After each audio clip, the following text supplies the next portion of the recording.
Maka bersyukur kepada Allah Subhanahu wa taala kita masih diberikan kekuatan oleh Allah untuk bisa mengabdikan diri kita kepada Allah dengan sebaik-baiknya. Yang kedua kalinya sholawat serta salam marilah selalu senantiasa kita aturkan kepada junjungan kita Nabi Agung Nabi besar Nabi Muhammad sallallahu alaihi wasallam, keluarganya, para sahabatnya dan orang-orang yang selalu senantiasa menjalankan sunnah-sunnahnya. Hadirin yang dirahmati Allah Subhanahu wa taala, meningkatkan ketakwaan menjadi wasiat dari setiap para nabi dan rasul. Oleh karenanya dalam kesempatan yang berbahagia ini, khatib mewasiatkan kepada diri khatib pribadi, kemudian kepada seluruh jamaah untuk selalu senantiasa meningkatkan ketakwaan kita kepada Allah dengan sebenar-benar takwa. Mari kita maknai takwa itu sesuai dengan apa yang diinginkan oleh Allah Subhanahu wa taala. Kita maknai ketakwaan kita itu menjadi satu-satunya harapan kita di hadapan Allah. Tidak ada yang bisa kita andalkan di hadapan persidangannya Allah Subhanahu wa taala kelak kecuali kita membawa ketakwaan yang kita akan bersaksi di hadapan Allah Subhanahu wa taala. Hadirin yang dirahmati Allah Subhanahu wa taala, sudah menjadi rahasia umum bahwasanya sifat manusia itu dari masa ke masa perubahannya menuju kepada arah yang lebih buruk. Sebagaimana yang disebutkan oleh Rasulullah SAW dalam salah satu hadis, kama qala Rasulullah SAW di ba'di hadisi, la ya'ti 'alan nasi zamanun, tidak akan datang suatu zaman, suatu masa kepada manusia, melainkan masa yang akan datang itu lebih buruk dari masa sebelumnya. Maka ketika para ulama menafsirkan perkataan ini, masa yang akan datang akan lebih buruk, maka keburukannya itu mencakup segala hal. Tidak hanya persoalan-persoalan dunia yang semakin sulit, tidak hanya persoalan-persoalan hidup yang semakin sulit, tetapi persoalan keimanan juga semakin sulit. Persoalan-persoalan akidah juga semakin rumit. Maka tidak heran kalau di akhir-akhir di masa sekarang ini kita menjumpai banyak sekali bermunculan orang-orang yang terkesan aneh di dalam beragama. Maknanya apa? Sudah jelas kalau para ulama sudah jelas bahwasanya Rasulullah SAW adalah penutup para nabi. Namun setelah wafatnya beliau tidak lama muncul namanya Musailamah al-Kadzdzab yang mengaku nabi, kemudian membuat ayat. Maka kemudian mendapati julukan pada dirinya Musailamah al-Kadzdzab, itu orang yang kebiasaannya itu berbohong. Maka kurun berikutnya muncul generasi-generasi yang semakin buruk, sehingga kemudian para ulama memberikan kepada kita rumusan, semakin jauh kita dengan Al-Quran, semakin jauh kita dengan generasi terbaik umat ini, semakin jauh kita dengan warisan Rasulullah, karena beliau tidak meninggalkan apa-apa kecuali hadis. Wafatnya Rasulullah SAW tidak meninggalkan warisan bagi umatnya. Jangankan bagi umatnya, bagi ahli warisnya saja tidak.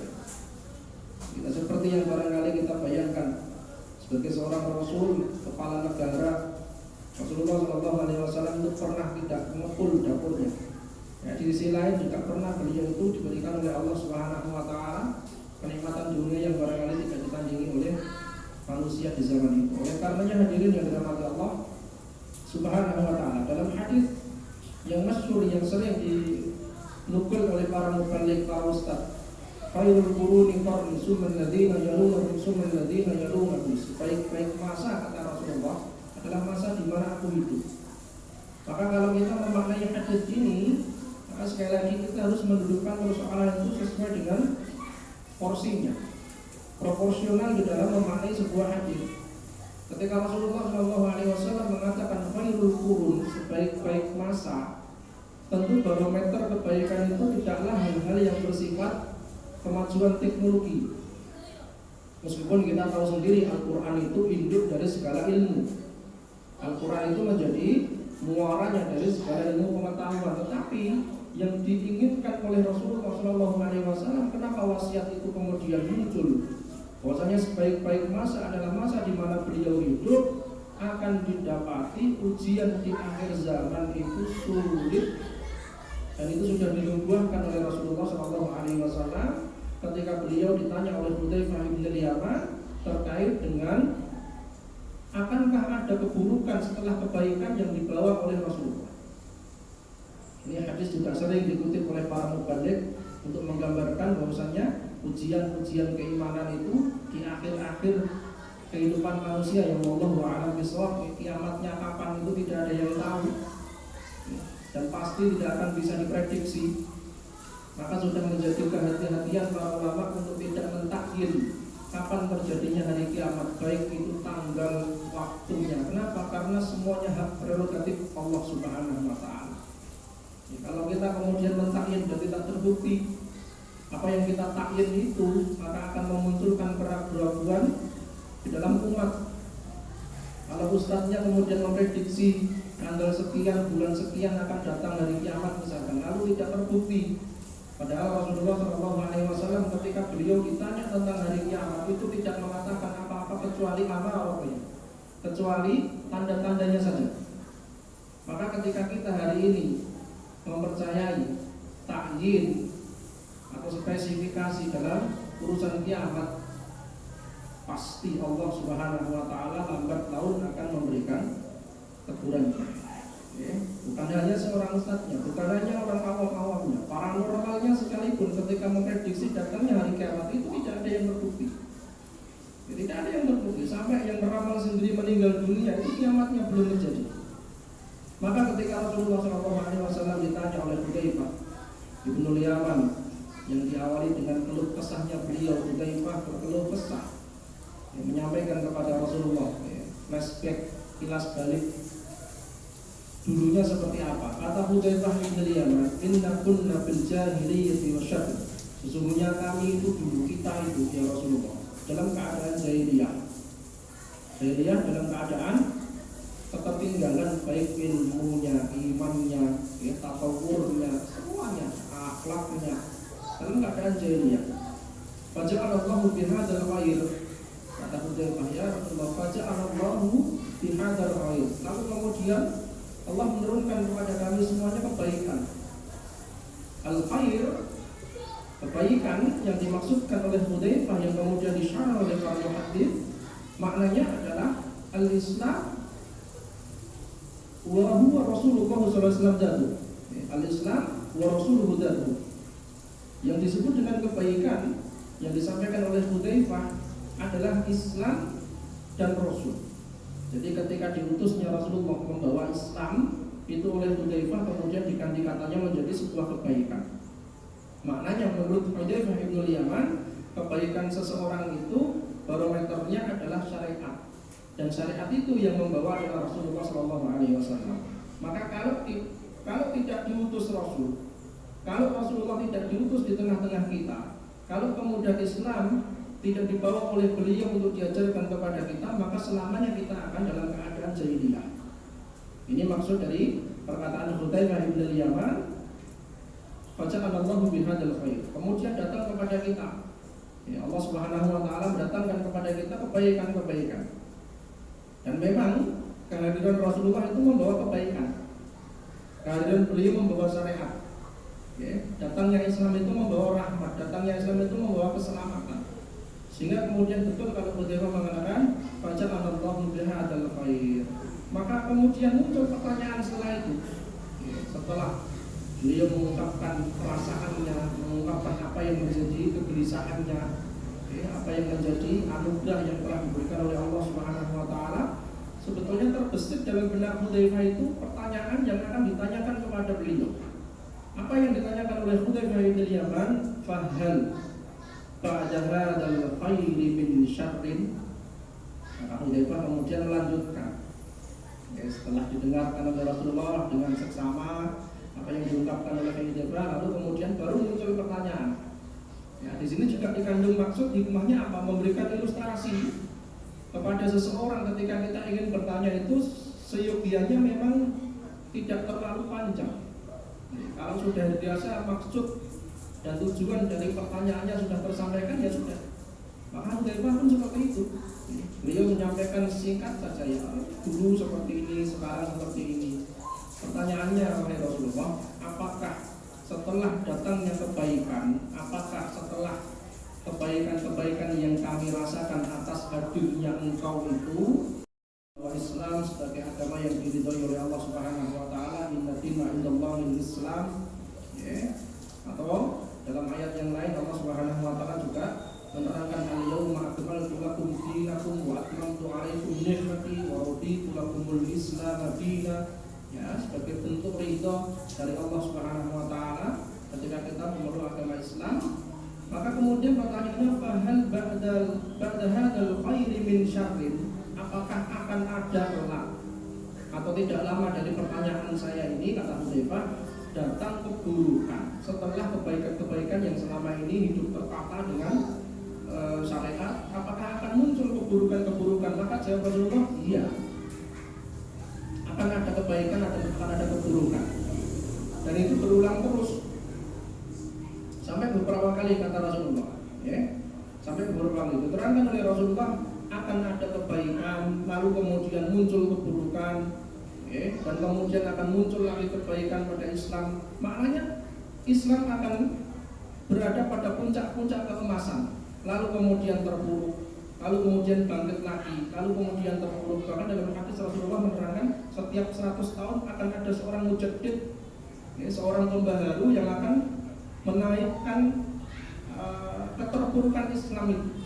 Oke, sehingga kemudian setiap 100 tahun akan ada fatrahnya, itu setiap 100 tahun akan ada orang, akan ada ulama, akan ada pejuang, akan ada mujahid yang selalu membuat Islam itu mulia kembali setelah apa yang dilakukan oleh orang-orang yang barangkali membuat citra Islam itu terpuruk.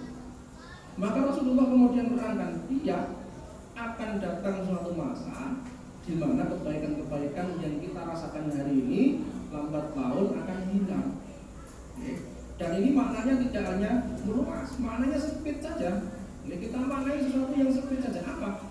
Ketika kita bisa melaksanakan kewajiban-kewajiban dengan sebaik-baiknya, suatu saat datang ujian dari Allah Subhanahu wa taala, itu saja sudah membuat kita tidak bisa melaksanakan kewajiban kita dengan sebaik-baiknya.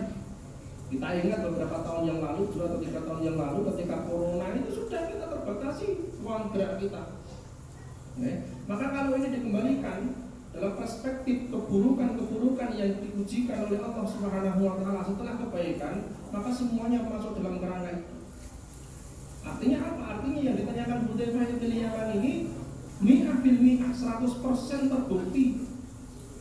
Mi'ah bil mi'ah, 100% terbukti. Dan apa yang disabdakan Rasulullah SAW ini semuanya terbukti. Maka muncul pertanyaan dalam benak kita. Kalau selesai Hudzaifah dengan pertanyaannya, dan beliau sudah selesai tugasnya di dunia, para sahabat diwafatkan oleh Allah Subhanahu wa taala, dengan sahabat yang terakhir Abu Tufail itu sebagai sahabat yang terakhir yang bergelar sahabat, orang yang bertemu dengan Rasul, wafat dalam keadaan Islam, beriman. Abu Tufail dalam istilah hadis disebutkan salah satu sahabat terakhir yang hidup, sahabat terakhir yang hidup, yang kemudian sudah diwafatkan oleh Allah Subhanahu wa taala. Maka pertanyaannya kita hari ini, bagaimana kiat kita untuk menghadapi keburukan-keburukan yang akan hadir? Bagaimana upaya kita untuk mempertahankan? Bagaimana upaya kita hanya sekedar untuk mempertahankan konsistensi keimanan kita ini yang semakin hari ujiannya semakin berat? Ini pertanyaannya. Maka jawabannya di awal tadi, khairul quruni qarni. Jawabannya hari ini kita harus memunculkan birah lagi kembali kepada ajaran yang dibawa oleh Rasulullah SAW. Tidak perlu kita maknai yang jauh-jauh. Kembali itu maksudnya ya kita kembali kepada tafsir Al-Quran, kita kembali membaca Al-Quran, kita kembali membaca cinta dengan Al-Quran, kita kembali membaca buku-buku sejarah Rasulullah, bagaimana kehidupan beliau dari awal sampai kemudian beliau diwafatkan. Hal inilah yang barangkali bisa kita laksanakan di antara upaya kita untuk menghindarkan diri kita dari tergerusnya keimanan kita dengan keburukan-keburukan. Maka kalau sudah seperti itu, ya, apapun yang akan terjadi, kita tetap menjadi muslim yang konsisten. Jadi dengan segala hal yang baik ataupun yang buruk, kemajuan teknologi ataupun kemunduran ilmu pengetahuan sekalipun, kalau kita sudah berpegang kepada apa yang diwariskan Rasul kepada kita, sudah. Bukan masalah tatawur keduniaan yang hari ini menjadi problem kita, tidak. Selamanya kata para cendekiawan, kata para ulama, selamanya kita tidak akan pernah mampu menghalau kemajuan. Karena apa? Kemajuan kemajuan adalah sebuah keniscayaan. Gak akan bisa. Kalau kita hari ini berusaha untuk membendung kemajuan itu hanya gara-gara kemudian kemajuan yang lebih besar, hanya gara-gara mungkin kemajuan yang lebih besar daripada kemanfaatannya, mafsadahnya, kerusakannya lebih besar daripada kemanfaatannya misalkan, lalu kemudian kita mencoba untuk berhenti ya, dari roda perputaran teknologi, jelas tidak mungkin. Akan tetapi bagaimana kemudian kemajuan yang ada ini tidak membuat kita kemudian larut ya, menjadi muslim, menjadi mukmin yang barangkali tergerus keimanannya dan menjadi lemah gara-gara ujian.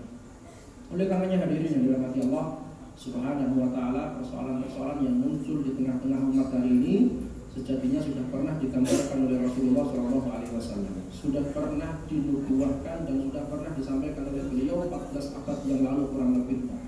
Alhamdulillah, oleh karena itu hari ini kita punya kewajiban bagaimana kemudian masing-masing kita bisa memperbaiki pola dalam beragamanya. Jangan sampai kemudian apa yang disabdakan Rasulullah terjadi. Al-Quran illa rasmuhu, la yabqal Quran, tidaklah tersisa Al-Quran itu kecuali hanya tulisannya saja.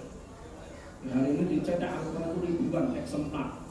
Ya, baik yang cetakan Madinah, cetakan Makkah, cetakan nasional, cetakan mana saja sudah. Semuanya ada, tetapi kata Rasulullah tinggal tulisannya. Berapa persen di antara kita yang kemudian setiap harinya membaca Al-Quran? Berapa persen yang kemudian ditingkatkan dari membaca tahu artinya? Berapa persen yang dari tahu artinya sampai mengetahui tafsirnya? Sangat sedikit sekali. Oleh karenanya kita mulai dari upaya yang kecil, tidak perlu terlalu besar, ya, tidak perlu tergesa-gesa, tapi kita mulai dari step yang paling ringan dalam kehidupan kita. Mulailah membersihkan rak kita ketika ada Al-Quran di situ yang sudah mulai kena debu, yang sudah mulai kena sawang. Gerakan kecil kita apa, kita ambil Quran itu, kita bersihkan, lalu kemudian kita tempatkan di tempat yang semestinya. Di mana? Di tangan kita. Tempat Quran yang semestinya adalah di tangan kita, bukan di lemari. Jadi kalau hari ini kita hanya melihat Quran itu pajangan saja di lemari kita, tidak usah jauh-jauh kalau berbicara kembali kepada Quran dan Sunnah. Ambil saja Qurannya, bersihkan sampulnya, buka dari halaman pertama. Apa yang dilakukan? Baca Al-Qurannya. Inilah salah satu upaya kita agar kita bisa selamat dari ujian-ujian yang telah dinubuahkan oleh Rasulullah SAW. Aku qouli hadza wa astaghfirullah li wa lakum wa li sa'iril muslimina min kulli dhanbin fastaghfiruhu innahu huwal ghafurur rahim. Wa rabbikfir warham wa anta khairur rahimin.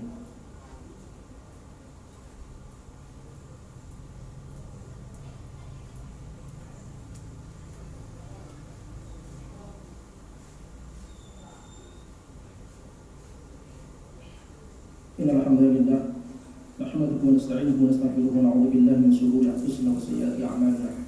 May yahdihillahu fala mudilla lahu wa may yudlil fala hadiya lahu. Asyhadu an la ilaha illallah wahdahu la syarika lahu wa asyhadu anna Muhammadan abduhu wa rasuluhu la nabiyya wa la rasula ba'dahu. Allahumma shalli wa sallim wa zid wa barik ala nabiyyina Muhammadin wa ala alihi wa ashabihi wa man tabi'ahum bi ihsan ila yaumiddin. Faqad qala ta'ala fil Qur'anil Karim wa a'udzu billahi minasyaitonir rajim. Bismillahirrahmanirrahim.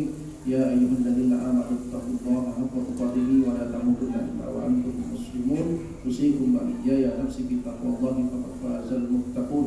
Innallaha wa malaikatahu yusholluna 'alan nabi. Ya ayyuhalladzina amanu shallu 'alaihi wa sallimu taslima. Allahumma shalli 'ala Muhammad wa 'ala ali Muhammad kama shallaita 'ala Ibrahim wa 'ala ali Ibrahim innaka Hamidum Majid. Wa barik 'ala Muhammad wa 'ala ali Muhammad kama barakta 'ala Ibrahim wa 'ala ali Ibrahim innaka Hamidum Majid. Allahumma ighfir المسلمين والمسلمات والمؤمنين والمؤمنات الأحياء منهم والأموات يا قاضي الحاجة إنك سميع قريب مجيب الدعوة. اللهم لا قدر لنا ذنبا إلا غفرته ولا هما إلا فرجته ولا دينا إلا قضيته ولا حاجة من حوائج الدنيا والآخرة إلا قضيتها يا أرحم الراحمين. اللهم أعط نفوسنا تقواها وزكها وأنت خير من زكاها أنت وليها ومولاها. اللهم اقسم لنا من خشيتك ما تحول به بيننا وبين معصيتك ومن طاعتك ما تبلغنا بها جنتك ومن اليقين ما تهون به علينا مصائب الدنيا ومتعنا بأسمائنا وأبصارنا وقوتنا ما أحييتنا واجعله الوارث منا واجعل ثأرنا على من ظلمنا وانصرنا على من آذانا ولا تسلط علينا من لا يرحمنا اللهم أرنا الحق حقا وارزقنا اتباعه وأرنا الباطل باطلا وارزقنا اجتنابه. ربنا هب لنا من أزواجنا وذريتنا قرة أعين واجعلنا للمتقين إماما. ربنا اغفر لنا ولإخواننا الذين سبقونا بالإيمان ولا تجعل في قلوبنا غلا للذين آمنوا ربنا إنك رؤوف رحيم. اللهم انصر المسلمين والمستضعفين في كل مكان والزمان واجعلنا منهم يا رب العالمين. اللهم انصرهم نصرا معزرا يا عزيز يا غفار يا قوي ويا متين. ربنا آتنا في الدنيا حسنة وفي الآخرة حسنة وقنا عذاب النار والحمد لله رب العالمين. عباد الله إن الله يأمر بالعدل والإحسان وإيتاء ذي القربى وينهى عن الفحشاء والمنكر والبغي يعظكم لعلكم تذكرون. فاذكروا الله العظيم يذكركم واشكروه على نعمه يزدكم ولذكر الله أكبر وأقيموا الصلاة. الله